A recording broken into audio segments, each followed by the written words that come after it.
after 9/11 happened, there was like big chaos and whatnot. My parents were really scared to let me go anywhere, and since I live in New York, like security has been heightened up a lot. More or less, my life is the same as it always was before anything happened. The only difference is that like occasionally I'll get stopped on the train and like searched. Since we live in the city of Ramallah, you know there's a lot of problems in the city, and we go through a lot of hardships. Well, my family and friends have helped me come through these difficulties with a lot of strength, and that's why I'm here. Especially when this intifada started, which is, it's a war, yeah? And I seen a lot of, like traumatizing stuff in my life. I seen like people being killed.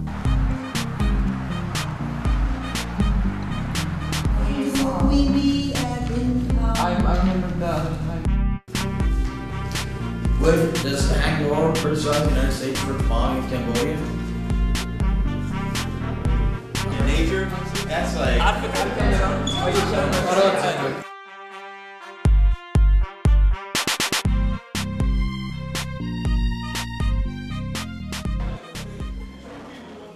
Well, I've been in this school since kindergarten, and I guess the main reason that I came to the school was because of it's the best school in Ramallah.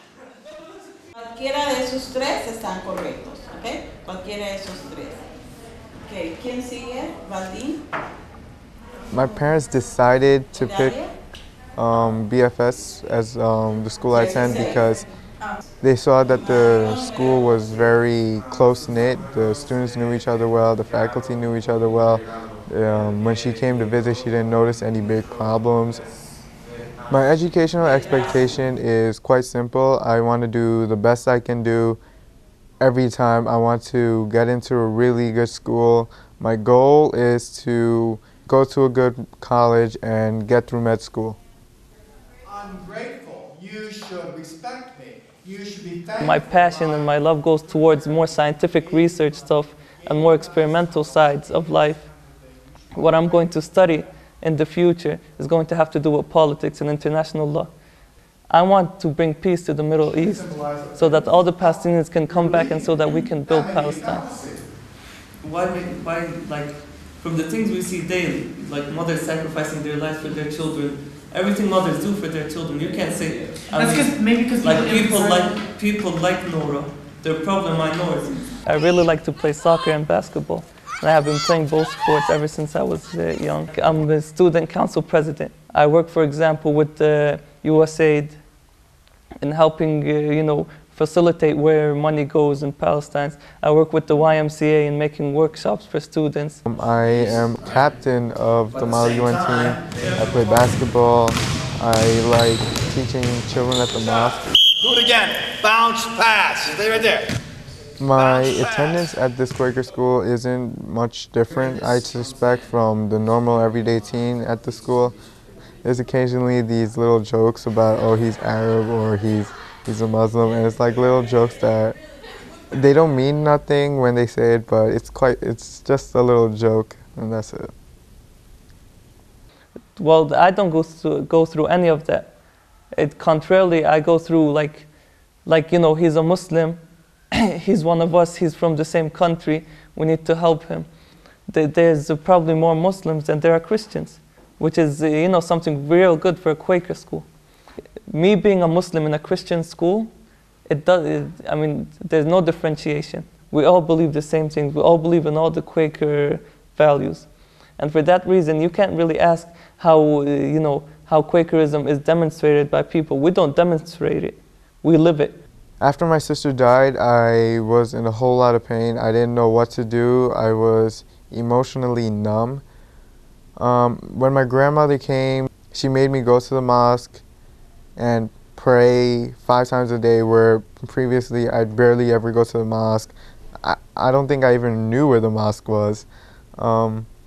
After she had me praying a lot, she had the imam, which is basically the priest of the mosque, teach me how to read the Quran. I learned the Quran, which is to say that I memorized it. My faith journey has gotten to the point where I am a hardcore Muslim. I guess I could say I'm a hardcore Muslim. I pray 5 times a day. I give to the poor. I fast during Ramadan and after Ramadan. The only thing I haven't done is done my Hajj, which I hopefully will be able to do someday before I pass away. When we're young, we need our parents to tell us this is right and this is wrong. Because if they weren't there, we would be eating sand. It's the same thing with religion. And sometimes, to me, I view my faith as, my conscience. Let's say ever since I was young, I had that, like conflicting emotions. You really start to grasp the meaning of religion when you start becoming a teenager during your adolescence.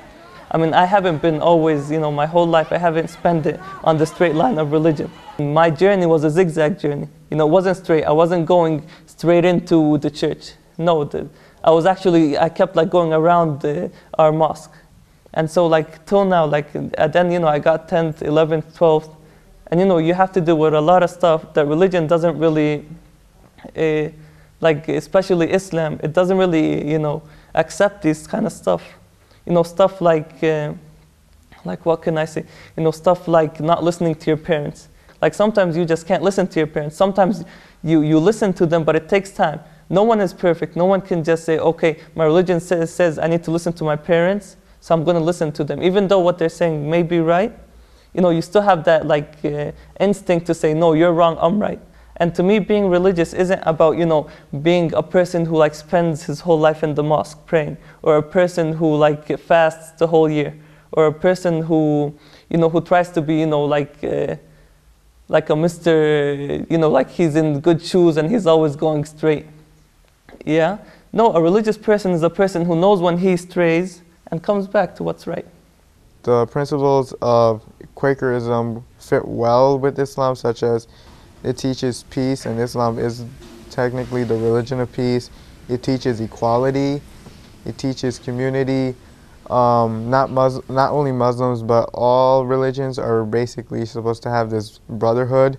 Open the let's say, Bible, or we open the Quran and read what it really says. They're not saying something that's really different. They all ask you to be patient, to have a lot of good values, not to lie, for example, not to commit murder. They all ask the same thing and the Quakerism, as I said, is universal with its values, and these values are found in Islam. Especially since I'm in this school where I'm a Muslim and I take Islamic religion, and I'm very every day I'm introduced to a new Quaker ideal, and I look, okay, I read this in the Quran. Now the Quakers are saying it, yeah? And it's the same thing. So that's the type of similarities. Some differences may be in the miracles we believed happened in the past, the number of prophets, stuff like that. To me, these differences, are really not worthy being debated as hard as, how to live your life. These differences, they're history. My best experience at school was probably the fact that I made a lot of friends here. Previously, I had a lot of friends though, but the thing is, they were mostly Muslim. Back home, they know that I have a lot of Jewish friends, and they're like, don't you know that there's a big conflict between the two religions? And I'm like, you can be Christian, you can be Muslim, you can be Jewish, but you can still have friends within that religion. I try to make people see my opinion, and I try to make them follow it, but voluntarily. And being school president, I was able to do that. And I can't say, I got to the heart of everyone, but I did get to the heart of many. And that's, one of the greatest experiences a person can have in their life is when they know, they affected a person, they affected their beliefs. They affected, what they think, what they do, how they act, how they treat other people. And when you learn that, it was your, you did that to the person, you become really happy. 10 years from now, I see myself, inshallah, if God wills it, as a doctor. I want to set up a clinic to help the poor, give them free medical treatment. 2 things I want to be doing. I want to be working, for my country. I want to be working, to bring independence to this country. I guess I want to be, the president of my country. Or I want to be working with the UN. After I free my country, or after I bring independence to it, I don't want to cut off there and be has-been after that, have nothing to do. So I'm really interested in doing something in like physics, something in the sciences, you know, like winning a Nobel Prize or something. And that's my dream. I think it'd be different in the way that it's technically a war zone, being as it's in the West Bank. Other than that, I don't think it'd be much different. Hopefully, if God wills it, I would be able to make a Hajj to Mecca, and because that's one of the only pillars of Islam that I haven't yet completed. Being around such a diverse crowd, such an exotic crowd, let's say, to me. Well, one of the things that, you know, may be bad is, I think, and you know, I have some cousins in America and some family members, and they have faced a lot of, you know, discrimination, especially after what happened on September 11th. And I know, I mean, like, what happened, it was something horrible. But I mean, you shouldn't, you know, place the blame on everybody. Like, it wasn't, you know, the Muslims' fault from all around the world. No, it was a certain group. And this group, you know, they don't give the opinions of everybody. You know, sometimes you're raised with such hate, it covers up all the good in you. And this may sound, okay, but how can a person do this? Well, I mean, let's be honest. You guys may not see this on TV, but I've seen people here, yeah, which have been mutilated. People who have lost their limbs. People, you know, people who can't see no more. And they're not bad people, they're just normal, innocent people, people from the street. And you look at the bullet they were shot with. Where did this bullet come from? It says made in the USA.